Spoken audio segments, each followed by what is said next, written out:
오늘 본문은 누가복음 8장 22절에서 25절의 말씀입니다. 누가복음 8장 22절에서 25절의 말씀. 다 함께 봉독하시겠습니다. 하루는 제자들과 함께 배에 오르사 그들에게 이르시되 호수 저편으로 건너가자 하시매 이에 떠나 행선할 때 예수께서 잠이 드셨더니 마침 광풍이 호수로 내리치매 배에 물이 가득하게 되어 위태한지라. 제자들이 나와 깨어 이르되 주여 주여 우리가 죽겠나이다 하는데 예수께서 잠을 깨사 바람과 물결을 꾸짖으시니 이에 그쳐 잔잔하여 지더라. 제자들에게 이르시되 너희 믿음이 어디 있느냐 하시니 그들이 두려워하고 놀랍게 여겨 서로 말하되 그가 누구이기에 바람과 물을 명하며 순종하는가 하더라. 아멘. 잠시 기도하시고 말씀 전하겠습니다. 사랑하는 하나님 아버지 감사합니다. 오늘도 우리가 주를 경배하고 또 주의 말씀 앞에서 우리가 행해야 될 바가 무엇인지 또한 듣고자 합니다. 성령께서 이 자리에 함께하여 주셔서 우리가 정말 들을 수 있는 마음을 또 들을 수 있는 귀를 또 깨달을 수 있는 마음을 영혼을 우리에게 허락하사 이 말씀이 전하는 주의 음성을 우리가 들을 수 있는 이 시간 될 수 있도록 역사하여 주시옵소서. 모든 걸 감사드리며 예수님의 이름으로 기도드립니다. 아멘. 네, 우리가 성경을 볼 때 이 본문이 의미하는 바가 무엇인가 함께 물어야 할 것 중 또 하나는 왜 이 본문이 여기에 위치하고 있을까라고 하는 것입니다. 오늘의 이야기와 이어서 나오는 이제 계속해서 나올 두 가지 이야기는 이 속에서 드러나는 예수님의 능력과 권세를 통해서 과연 예수님이 누구신가 하는 예수님의 정체성에 대해서 얘기하는 본문입니다. 또한 이 세 가지 이야기는 앞으로 나올 9장 1절에서 9절에 이제 제자 파송 이야기가 나오는데요. 그 제자 파송의 권위가 어떤 권위에서 나왔는지에 대한 통찰을 우리에게 제공해 주고 있습니다. 과연 어떤 정체성을 오늘은 얘기하고 있는지 한번 본문 속으로 들어가 보겠습니다. 오늘은 예수님이 제자들과 배를 타고 가는 중 풍랑을 만난 이야기입니다. 오늘 이야기는 하루는 하고 시작이 됩니다. 전에 이야기 속에서 많은 무리들이 밀려들자 배를 약간 육지에서 띄워서 배 위에서 설교를 하셨다고 얘기를 했습니다. 아마도 예수님은 자주 그렇게 설교를 하셨던 것 같습니다. 이날도 그런 날 중에 하나가 아니었을까 싶습니다. 평행복음인 마가복음에서는 예수님께서 우리가 저편으로 건너가자 하실 때 무리를 떠나 예수님을 배에 계신 그대로 모시고 갔다고 기록하고 있습니다. 그날도 설교를 하시고 나서 예수님은 뜬금없이 호수 저편으로 가자라고 말씀하신 거죠. 그 저편이 어디인지는 이 다음 이야기 속에서 우리가 찾을 수 있을 것입니다. 배에 타고 있던 대다수 제자는 어부였습니다. 그들에게 배를 띄우는 것은 사실 아무것도 아니었죠. 아마도 숱한 풍랑의 경험도 그들은 했을 것입니다. 그런데 이번에는 조금 달랐던 것 같습니다. 그림에서 보신 것 같이 정말 큰 파도가 밀려왔습니다. 오늘 말씀의 표현을 보면 광풍이 호수로 내려친다라고 되어 있습니다. 그냥 단순한 바람이 아니라 위에서 아래로 달려들듯이 맹렬하게 부는 그런 폭풍이었던 것이죠. 이 광풍이 얼마나 대단했던지 이 평생을 바다 위에서 살았던 그들조차 죽을 것 같다고 소리를 칩니다. 지금도 갈릴리 호수는 폭풍이 심하게 칠 때는 6m 높이의 파도가 친다고 합니다. 우리 앞에 과연 6m 높이의 파도가 친다면 아마 우리도 이 제자들과 다르지 않을 것이라고 생각이 됩니다. 그런데 이때 제자들이 죽으라고 소리를 치고 있을 때 예수님은 무엇을 하고 있었죠? 네, 오늘 본문은 행선할 때 예수께서 잠이 드셨더니 라고 합니다. 배가 떠나자마자 주무시기 했다는 말씀이죠. 마가복음은 이렇게 얘기합니다. 그날 저물 때라고 얘기를 하고 있습니다. 이 사건이 일어난 때가 이미 날이 저물었을 때임을 얘기를 하고 있습니다. 해질녘까지 사람들을 고치시고 가르치시느라 너무나 피곤했을 것이라고 우리는 생각해 볼 수가 있습니다. 그래서 주님은 배가 뜨자마자 바로 잠이 드셨습니다. 심지어 얼마나 고나게 잠이 드셨는지 마가복음에서는 고물에서 베개를 베고 주무신다고 얘기를 하고 있습니다. 아마도 제자들은 이렇게 생각했을 수도 있었을 것 같습니다. 아니 정작 가시자고 하신 분이 주님이신데 이 판국에 잠을 주무시고 계시다고? 분명 말씀대로 순종했다고 생각했는데 막상 닥치는 현실은 우리의 기대와 다를 때가 너무나 많습니다. 주님의 말씀대로 행했는데도 우리를 집어삼킬 것 같은 그 6m의 파도가 우리 앞에 떡하니 들이칠 때가 있는 것이죠. 그렇다고 우리가 한 이 순종이 잘못된 것일까요? 아니면 하나님은 그렇게 말씀만 하시고 그냥 돌보지 않고 내버려 두는 것일까요? 잠든 예수님과 위태로운 제자들, 이것은 과연 무엇을 의미하는 것일까요? 우리의 삶은 아시다시피 다양한 상황 속에 놓여 있습니다. 그리고 때로는 하나님이 침묵하시는 것 같은 시간들도 우리는 덜어놓은 맛보게 됩니다. 기도에도 아무런 응답이 없고 상황은 점점 악화되어가는 그런 상황들을 우리는 너무나도 자주 마주하게 됩니다. 특히도 하나님의 말씀에 순종한 것인데 정작 하나님은 나몰라라 하는 경우가 너무도 많습니다. 다음 넘겨주시겠어요? 이 사진은 헬렌 로즈베어라고 하는 영국의 선교사의 사진입니다. 1960년대 위대한 선교사였는데요. 그녀는 스코틀랜드의 엄격한 장로교 집안에서 태어났습니다. 그래서 아버지로부터 엄격한 신앙교육을 받고 자랍니다. 아버지는 헬렌에게 항상 이렇게 주입을 시켰다고 합니다. 내가 무엇을 결단하든지 행하든지 항상 이 질문을 스스로 물어라. 그 질문은 바로 이것입니다. Is this worth? 이것은 가치 있는 일인가? 라는 질문이었습니다. 이 일을 하기 위해서 내 삶을 바치는 것이, 내 열심을 드리는 것이 과연 가치 있는 일인가? 라는 질문이었습니다. 헬렌이 캠브리지에서 의학을 공부할 때도 그렇고, 이 전공이 의학 공부가 끝나고 아프리카 콩고에서 아이들을 돌보기로 결심할 때도 이 질문을 하였고 이 답으로 행하였다고 합니다. 그녀가 선교사로 활동했던 콩고는 벨기에의 식민지였습니다. 벨기에의 탐욕스러운 그 욕심 때문에 사실 벨기에보다도 콩고가 큰데 이 콩고를 속국가 시켰던 것이죠.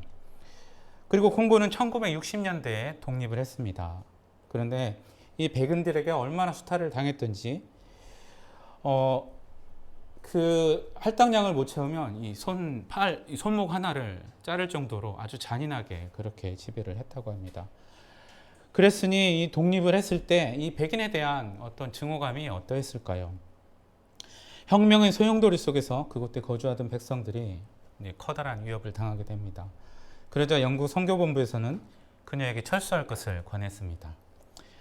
그녀는 또다시 질문을 했습니다. 지금 피하는 것이 가치 있는 일인가? Is this worth? 남아있는 것이 더 가치 있는 일이다 라고 판단되어서 그녀는 피하지 않았습니다. 그러나 결국 그녀는 폭도들에게 잡혀서 5개월간 감금되어서 끔찍한 폭행을 당하게 됩니다. 심지어 어느 날 그 폭도의 두목은 헬렌 선교사가 의료사역을 하면서 꼼꼼히 채워둔 그 모든 저널과 자료들을 모두 다 헬렌이 나무에 묶여서 보는 앞에서 불태워버립니다. 한 장씩 찢어서 불태우는 그 장면은 헬렌을 철저하게 완전하게 모욕했던 셈이죠.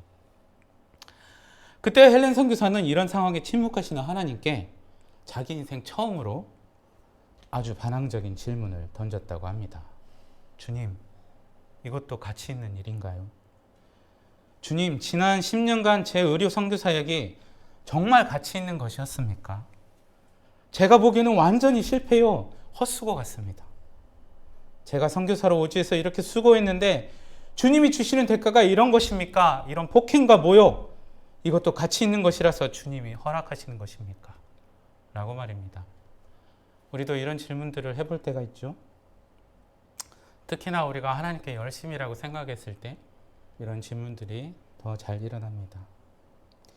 절박하고 간절한 순간에 아무런 응답이 없는 하나님 앞에서 우리가 흔히 취하거나 하는 이런 행동처럼 그녀는 하나님께 따져 물었습니다. 그런데 정말로 그녀가 한 이 10년간의 선교활동이 아무런 가치가 없는 것이었을까요? 그걸로 끝나는 것이었을까요?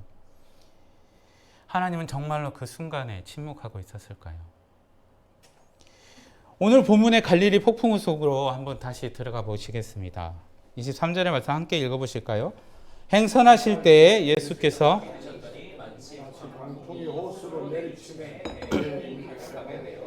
위태한지라. 결국 배에 물이 가득하게 되어서 완전히 잠겨서 위태한 지경이 되었습니다. 그런데 성경 원어에는 이 위태하다라고 쓰인 이 말의 주어가 이 배가 아니라 제자들을 가리키고 있습니다. 왜 배가 아닌 제자들이 위험한 걸까요? 물론 궁극적으로는 제자들이 위험하겠지만 말이죠. 답을 하기 전에 다른 질문을 한번 해보겠습니다. 주님이 잠이 드셨다고 해서 과연 이 배가 위태로운가 하는 것입니다. 사실 예수님은 이 배에서 인간적으로는 아무런 역할을 하실 수가 없습니다.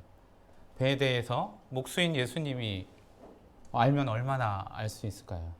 그런데도 이 제자들은 예수님을 흔들어 깨웠습니다. 예수님은 일어나셔서 바람과 물결을 꾸짖으셨습니다. 사람에게 하듯 말씀으로 자연을 책망하시니 자연이 순응을 하였습니다. 물론 당시 유대인들은 이 바다가 이 악의 근원이라고 생각을 했습니다. 악령들이 있고 귀신들의 거처라고 유대인들은 생각을 했습니다. 이런 사상이 물론 작용했을 수도 있습니다만 누가는 궁극적으로 이분이 말씀으로 세상을 창조하시는 창조주 하나님이라는 것을 말하고 싶어 했습니다. 마가복음은 예수님께서 배에 고물에서 베개를 메고 주무신다고 했다고 아까 말씀드렸죠. 여러분 혹시 배의 고물이 어딘지 아십니까? 네, 배의 고물은 뒤쪽입니다. 배 뒤쪽에. 배 뒤쪽에 또 뭐가 있죠? 옛날 배는? 네, 방향을 조정하는 키가 있습니다. 그리고 닻을 내릴 때 어디에서 내리는 줄 아십니까? 바로 고물에서 내립니다. 바로 그 배의 뒤쪽 고물은 방향을 조정하는 키가 있는 곳이며 배를 정박하기 위해서 닻을 내리는 곳이기도 합니다. 그리고 이것은 이 배에 가고 서는 것이 바로 예수님께 달려있다는 것을 의미합니다. 이 배를 우리의 인생이라고 한번 생각해 보실까요? 이 인생이라는 배에서 누가 우리의 방향을 정할 수 있습니까? 누가 우리를 가게 하고 또 멈추게 할 수 있습니까? 우리는 우리 인생의 주인이 바로 우리라고 세상은 그렇게 교육을 시킵니다. 내 인생은 나의 것 하는 그 노래 혹시 아시나요? 유행가 가사도 있습니다. 세상은 내 인생의 주인이 바로 나라고 그렇게 가르치고 있습니다. 그러나 예수님이 말씀하셨듯이 단언컨대 우리 중 그 누구도 자신의 머리카락 하나라도 자라게 할 수가 없습니다. 그럴 능력이 우리에게는 없죠. 그러니 우리 인생을 우리 뜻대로 만들어 간다는 것은 어쩌면 어불성설한 이야기일지도 모릅니다. 우리 삶의 방향을 결정하시는 이가 바로 방향키를 쥐고 있는 닻을 들고 계시는 바로 예수님이십니다. 우리가 그걸 인정하지 못할 뿐입니다. 우리 자신이 삶의 방향을 결정할 수 있을 거라고 우리가 착각하는 것일 뿐이죠. 바람과 물을 다스리는 하나님의 권능이 주님께 있었습니다. 그런 권능을 가지신 분이 배에 계시는데 과연 그 배가 위태로울 리가 있겠습니까? 위태로운 것은 말씀에 기록된 대로 그 폭풍우를 바라보는 제자들이었습니다. 제자들은 주님이 함께 하신다는 것과 또 주님의 능력을 기억하지 못했고 알지 못했을 수도 물론 있죠. 자신들의 상황, 이 폭풍우 속에 몰입되어 갔습니다. 상황에 몰입되어서 주님을 보지 못하고 있는 상태, 그것이 그들이 처한 위기였던 것입니다. 우리도 마찬가지입니다. 갑작스럽게 닥친 위급한 상황이 처했을 때 먼저 찾는 것은 인간적인 도움입니다. 여러분들은 그러지 않으신가요? 저도 우선은 사람을 찾게 되더라고요. 열왕기상 15장에는 유다왕 아사의 이야기가 나옵니다. 우리 조상 다윗같이 하나님 보시기에 정직하게 행하였고 남색하는 자를 쫓아내고 그의 조상들이 지은 모든 우상을 없애고 또 심지어 그의 할머니가 아세라상을 만들자 태우에서 패해버리기까지 합니다. 아주 신실하죠? 그리고 그 의상을 찍어서 기드론 시냇가에서 불살라버렸죠. 그래서 열왕기상 이 15장 14절의 말씀에서는 아사의 마음이 일평생 여호와 앞에 온전하였으며 라고 그를 아주 긍정적으로 표현하고 있습니다. 그러나 그 뒤에 15장 23절에는 다른 말이 있는데요. 그는 늙으목하게 발에 병이 들었더라 라고 기록하고 있습니다. 그의 믿음이 쭉 온전하면 좋을 텐데 말년에는 그가 하나님을 의지하지 않았다고 성경은 이야기하고 있는 것입니다. 역대하 16장 17장에는 그 증거들이 있는데요. 아람 왕을 의지하고 하나님을 의지하지 않았다고 역대하 16장 7절에서는 이야기하고 있습니다.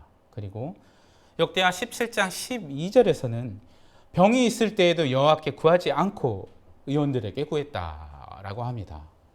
어찌 보면 힘 있는 존재를 의지하고 실질적인 것을 의지하는 아사의 모습이 지금의 우리처럼 어쩌면 인간으로서 당연한 모습인 것처럼 보이기도 합니다.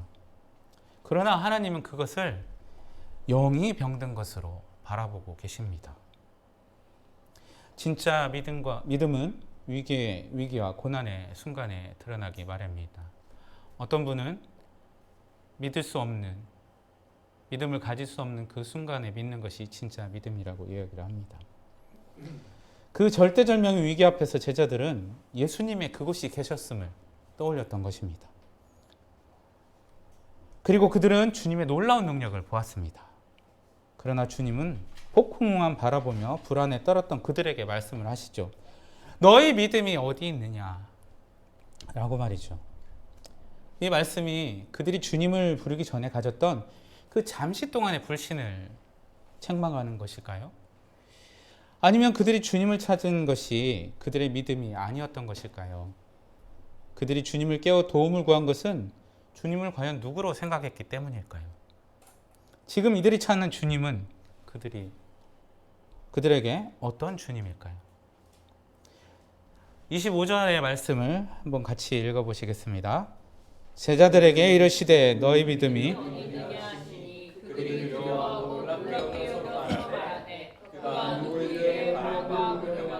순종하는가 하더라.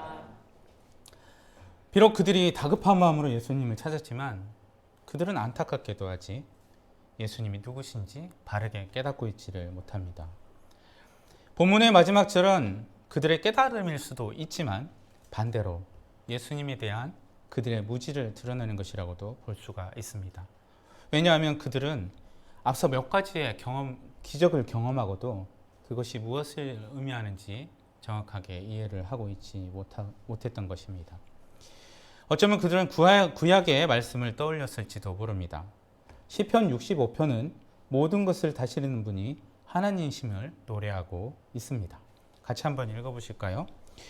우리 구원의 하나님이시여 땅의 모든 끝과 먼 바다에 있는 자가 의지할 주께서 우리 따라 어미하신 일로 우리에게 응답하시리이다. 주는 주의 힘으로 산을 세우시며 권능의 띠를 띠시며 바다의 설렘과 물결의 흔들림과 만민의 소요까지 진정하시나이다. 그들은 이제야 조금씩 예수님이 하나님의 아들이심을, 하나님과 동등되심을 조금씩 알아가고 있습니다. 그러나 아직 그들의 인식은 완전히 열리지 않았습니다. 아직은 온전히 예수님이 누구신지 이해하지 못했습니다. 그리고 그들은 십자가를 마주하기까지 그들의 비인식은 계속될 것입니다. 우리도 그렇습니다. 우리가 주님을 찾지만 주님이 정말 어떤 분인지 제대로 이해하고 있을까요? 기도할 때 여러분은 정말 내가 기도하는 이분이 전능하신 천지를 만드시고 나를 만드신 모든 것을 아시고 하실 수 있는 하나님이라는 믿음으로 하고 계십니까? 옛날 이스라엘 사람들은 이 야훼 하나님의 이름을 부르기조차 두려워서 아도나이, 곧 주님이라는 이름으로 불렀습니다. 그런데 우리가 어떻게 감히 이 창조주를 아버지라 부를 수 있을까요? 그렇습니다. 우리에겐 그렇게 불러도 좋다는 허락이 있습니다. 그 보증이 바로 예수 그리스도의 이름입니다. 그 이름을 향한 우리의 믿음입니다. 우리의 기도에 예수님의 이름을 붙이는 이유가 무엇입니까? 우리를 대속하신 그분의 이름으로 인해서 하나님께서 그 기도를 들어주시기 때문이죠. 그런 의미라면 우리에게 주님은 어떤 주님이십니까? 예수님은 우리와 하나님 사이를 이어주는 바로 다리입니다. 만약 예수님이 아니라면 죄인인 우리는 하나님과 여전히 분일될 수밖에 없으며 하나님께 나아갈 수조차 없고 죽을 수밖에 없는 존재인 것이죠. 그러므로 우리에게 예수님은 바로 우리의 생명과 다름이 없습니다. 그리고 그것은 우리가 바로 이 십자가를 마주할 때 우리가 비로소 발견할 수 있는 신비입니다. 앞서 얘기한 헬렌 선교사님도 주님을 제대로 이해하지 못한 채 자신의 사역을 하고 있었던 것입니다. 그녀가 그렇게 반항하며 질문할 때 하나님께서 헬렌 선교사에게 명확한 내적 음성으로 대답해 주신 것이 바로 이러했습니다. 제가 읽어보겠습니다. 사랑하는 내 딸아, 너는 지금까지 내게 Is this worthy? 라고 물었는데 이렇게 생각해 보렴. Am I worthy? 내 모든 수고와 헌신을 내가 받기에 합당한 거니? 라고 말입니다. 그때 헬렌 선교사는 눈물을 흘리며 고백했다고 합니다. 제가 쭉 읽어보겠습니다. Yes, you are worthy. 예, 주님은 이 모든 헌신, 수고, 고난을 받으시기에 합당하십니다. 주여, 제가 보기에는 이 고난이 정말 가치 있는 것인지 의심이 들었지만 그렇네요. 주님은 이 모든 고난을 다 받으시기에 정말 합당한 분이십니다. 주여, 제가 당하는 이 모든 수고, 고난, 아픔, 주님은 그 모든 것을 다 받으시기에 합당하신, 지당하신, 당연하신 분이십니다. 제 모든 고난은 주님을 위한 것입니다. It's all about you. 만왕의 왕 주님께서 저를 구원하시기 위해 십자가의 고난과 모욕을 당하신 것을 생각하면 지금 제가 당하는 이 모든 고난은 주님이 받으시기에 너무도 당연한 것입니다. 주님, 제게 이랬어도 되는 겁니까? 라고 하는 반응에서 You are worthy. 당연합니다. 로 바뀐 것입니다. 여러분은 어떠십니까? 혹시 여러분의 헌신이 주님이 받으시는 영광보다도 더 가치 있다고 생각하고 계시지는 않는지요? 주를 위한 그 어떤 희생과 헌신이라 할지라도 설사 내가 내 목숨을 바친다 할지라도 그것이 주님 자신보다 가치 있지는 못합니다. 죄인의 목숨이 하나님의 목숨보다 얼마나 더 가치 있겠습니까? 주를 위한 그 어떤 헌신과 희생이라 할지라도 그 주님 자신보다 가치 있지 못합니다. 다만 합당할 뿐입니다. 왜냐하면 그분은 자기 생명으로 우리에게 구원을 주신 우리의 하나님이시기 때문입니다. 그것이 우리가 알아야 할 진정한 주님의 모습인 것입니다. 우리가 이 사실을 우리의 삶으로 체득이 되지 못한다면 우리는 여전히 폭풍우 속에서 두려워 떨다가 절대절명의 위기 앞에서야 겨우 마지못해서 주님을 찾는 그런 연약한 믿음만 드러나게 될 것입니다. 그 뒤에 헬렌 선교사는 콩고 반군에게 석방되어서 무사히 영국으로 돌아갑니다. 그러나 다시 돌아와 달라는 현지인들의 편지를 받고 그 안락한 생활을 뒤로하고 다시 콩고로 가서 의사로서 복음을 전하며 헌신했다고 합니다. 그리고 2016년 얼마 되지 않죠? 2016년 12월에 향년 91세의 나이로 하나님의 부르심을 받았다고 합니다. 그녀가 그렇게 할 수 있었던 것은 주님이 그녀에게 누구신지 어떤 존재인지를 그녀의 삶 속에서 분명히 체득했기 때문일 것입니다. 십자가를 지나 주님의 부활을 경험했을 때 우리가 아는 제자들은 비로소 주님의 진면목을 알게 되었습니다. 하나님의 아들 예수 그리스도를 그들 진정으로 깨닫게 되었을 때 성령으로 인해 그들 삶의 그 지식이 체화되었을 때 그들이 어떻게 되었습니까? 우리가 사도행전을 공부하고 있습니다만 공회 앞에서 담대하게 복음을 선포했고 심지어 채찍으로 태형을 당하는 것조차도 아주 기쁘게 여겼습니다. 히브리서는 이거보다 더한 고난과 환난들을 또한 얘기를 합니다. 제가 읽어보겠습니다. 여자들은 자기의 죽은 자들을 부활로 받아들이기도 하며 또 어떤 이들은 더 좋은 부활을 얻고자 하여 심한 고문을 받되 구차히 풀려나기를 원하지 아니하였으며 또 어떤 이들은 조롱과 채찍질뿐만 아니라 결박과 옥에 갇히는 시련도 받았으며 돌로 치는 것과 톱으로 켜는 것과 시험과 칼로 죽임을 당하고 양과 염소의 가죽을 입고 유리하여 궁핍과 함난과 학대를 받았으니 이런 사람은 세상이 감당하지 못하느니라. 그들이 광야와 산과 동굴과 토굴에 유리하였느니라. 히브리서 기자가 이야기하듯이 이런 자들은 세상이 감당하지 못하게 되는 것이죠. 주님을 진정으로 알고 그분을 믿고 신뢰하기 때문입니다. 주님이 그들의 삶 속에서 과연 누구신지 삶으로 체득했기 때문입니다. 그래서 살아남은 요한을 포함한 11제자 모두가 복음을 위해서 기꺼이 자기의 목숨을 내놓을 수 있었던 것입니다. 우리는 너무도 당연하게도 하나님께서 우리의 기도를 들어주신다고, 아니 들어주셔야 한다고 생각하는 경향이 있습니다.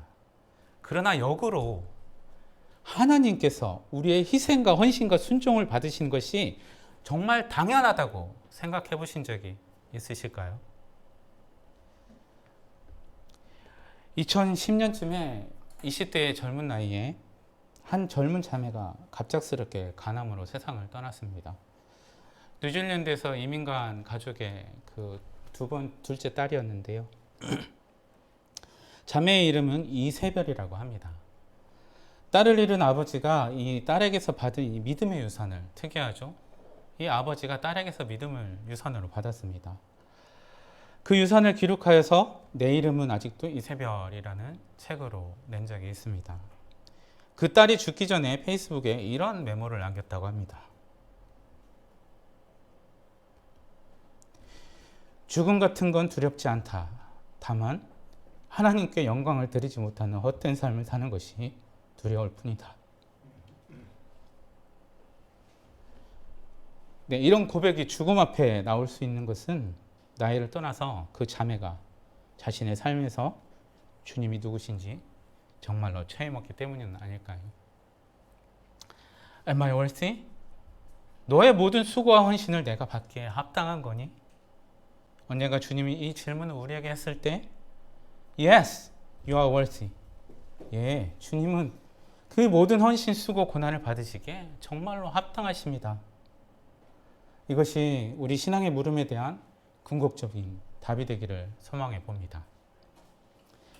우리가 주님이 정말로 어떤 분인지 알므로써 이런 대답이 나올 수 있는 것입니다. 어떤 경우도 멈추지 말고 정말 힘써서 우리가 주님을 알아가기를 축복합니다. 사실 우리가 처한 상황은 우리가 보는 것만큼이다 위태하지 않을 수도 있습니다. 우리의 머리털까지 세고 계시는 하나님이 자기의 자녀들을 폭풍우 속에 내버려 두시지 않을 것이기 때문입니다. 우리가 맞닥뜨리고 있는 이 환경과 상황은 하나님의 통제를 벗어나지 못합니다. 그럼 그 상황은 통제 불가능한 상황이 아닌 것이죠. 다만 나 스스로가 그 상황을 어찌할 수 없을 뿐입니다. 그 상황과 그것을 통제할 수 없는 그 상황과 그것을 통제할 수 없는 나의 능력을 비교하기 때문에 두려운 것입니다. 내가 그 상황을 통제해야 한다는 믿음이 나를 더욱 위태하게 하는 것입니다. 나 자신이 그 상황을 통제할 수 없을 것이란 그 부정의 믿음, 그것이 나를 두려움 속으로 몰아넣는 것입니다. 그러므로 나 자신에 대한, 내 능력에 대한 잘못된 믿음을 주님을 향한 바른 믿음으로 돌려야 합니다. 비록 잠드신 것 같으나 전능하신 그분이 바로 지금 나와 함께 내 인생의 배에 함께 타고 계시다는 것을 믿어야 합니다.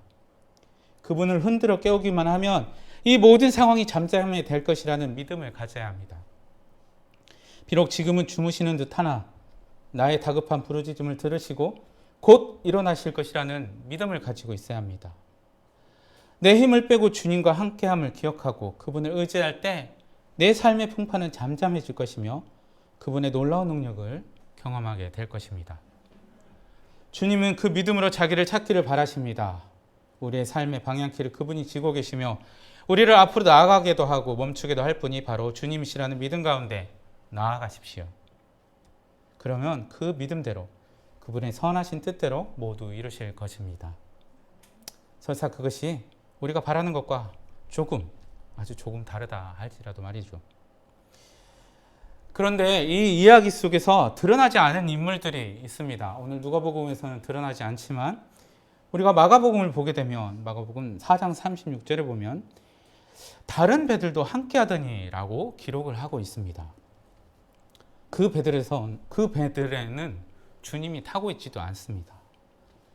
그러나 그들은 제자들과 똑같은 이 광풍의 상황을 맞이하고 있습니다.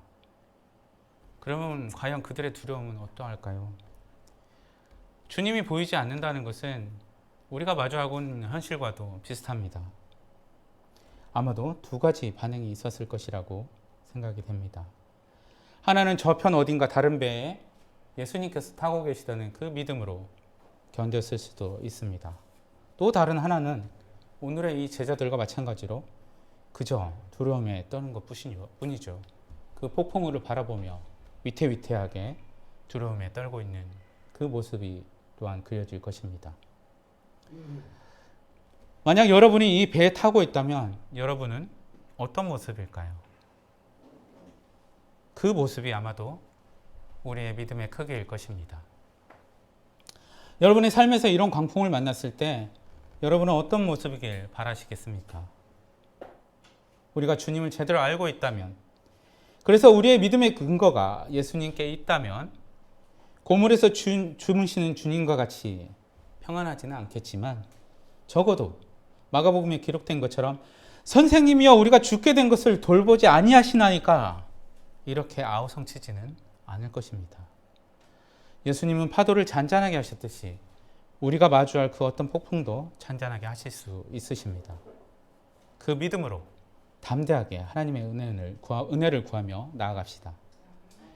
바울은 불안과 염려가 아닌 감사함으로 구하라 했습니다. 같이 한번 읽어보실까요? 아무것도 염려하지 말고 다만 모든 일에 기도와 간구로 너희 구할 것을 감사함으로 하나님께 아뢰라. 그리하면 모든 지각에 뛰어난 하나님의 평강이 그리스도 예수 안에서 너희 마음과 생각을 지키시리라. 절박함에 설사 부르짖더라도 하나님께서 원하시는 것은 구하되 불안과 염려로 구하는 것이 아니라 평안으로 구하는 것인 줄 믿습니다. 한 주간도 그 믿음으로 우리의 삶 가운데 방향이 되어주시는 주님께 구하며 나아갑시다. 더불어 과연 내 삶에서 주님은 어떤 분이신가를 우리가 삶 속에서 깊이 묵상하시는 한 주가 되기를 바랍니다.